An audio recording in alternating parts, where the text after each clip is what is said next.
Dear one, I want to ask you a question today. What does your relationship with Christ look like? Is it thriving, or are you just coasting? This is a topic that's very dear to my heart because I can't share it enough. If you hear all of the psychological principles from a therapist, but you don't know where you're going to spend eternity, you don't know that you have peace and hope and the chance for joy and love and forgiveness, and that no matter what pit you're in, He can get you out of it, I have failed you. It is my job to tell the world about the good news of Jesus Christ. If I don't tell you, if I miss out on that opportunity because I'm busy talking about other things, nothing else is important and I have failed you.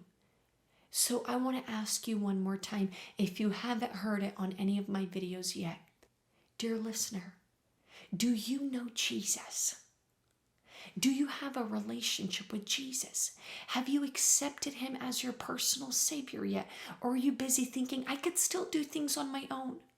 Dear listener, don't be blinded by that lie.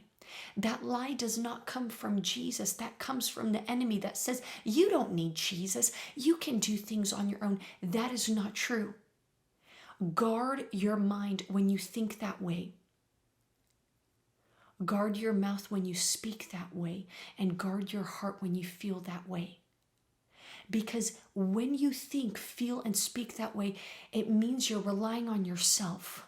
You're not relying on Christ. So I want to ask you, if you've accepted Christ as your personal Savior, that's tremendous.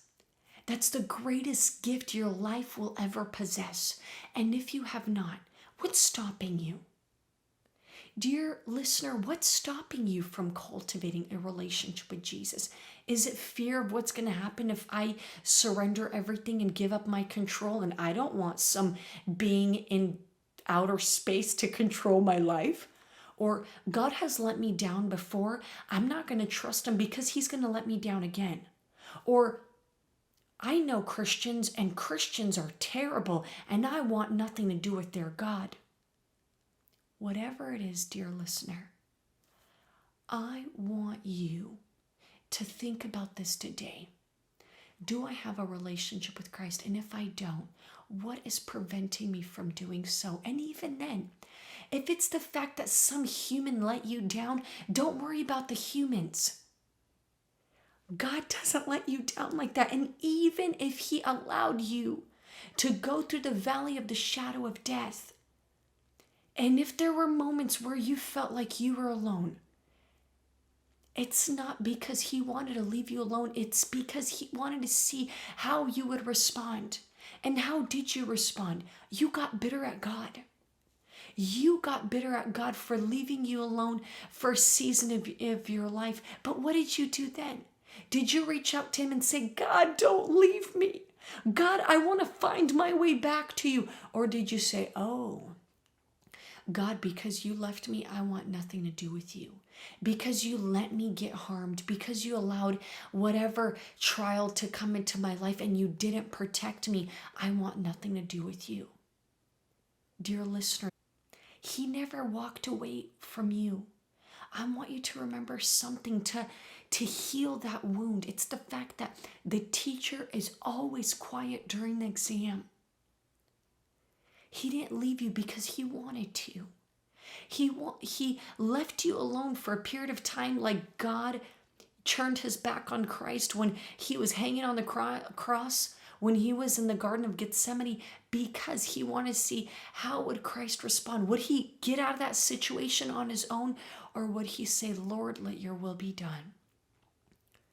This is a really powerful topic, so I'm going to pause it for right now, and I just want to ask you, do you have a relationship with Christ, or have you walked away?